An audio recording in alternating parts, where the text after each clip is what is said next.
It seems that the UK's commitment to Ukraine might be taking a backseat under the leadership of Rishi Sunak. Gone are the days of Boris Johnson's fervent support for Kiev, as the new PM seems to have a different tune playing. Hello and welcome, I am your host Piyush. Let's begin with our video report. Once a staunch ally of Ukraine, Boris Johnson was among the first to rally Western support against Russia's invasion, proclaiming that backing Kiev was a price worth paying for democracy and freedom.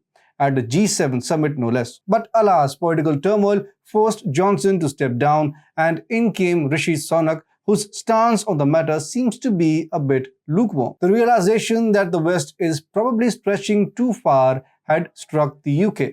Yes, the same UK has adopted the second most pro-Ukraine stance after the US. Under Sunak's watch, the UK's military officials have expressed concerns about provoking Russia, fearing potential retaliation. Even the former Defense Secretary Ben Wallace spilled the beans on Ukrainian counteroffensives, hinting that Biden didn't want him as NATO chief. Moreover, under Sunak's watch, London Metal Exchange also announced that it will not prohibit the trading and storage of Russian metal in its system, as a sizable percentage of the market continues to purchase Russian metal, and things wouldn't change in 2023. And now the biggest jolt comes from the UK's big consumer companies. These companies are jumping on the pro-Russia bandwagon. Unilever, a British consumer goods giant, announced that it will comply with a Russian law allowing conscription of its employees if required for military service. In a letter to a collective of Ukrainian and Western NGOs earlier this month,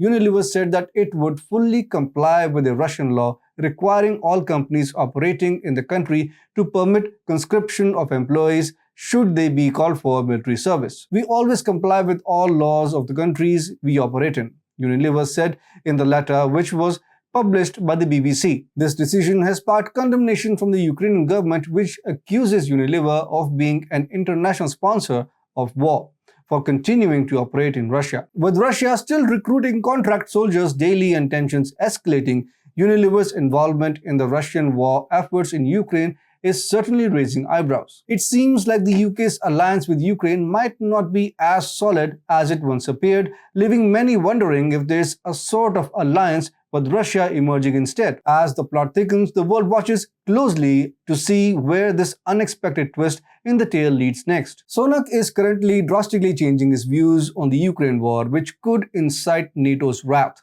But it appears that the UK and Russia are now advancing towards each other.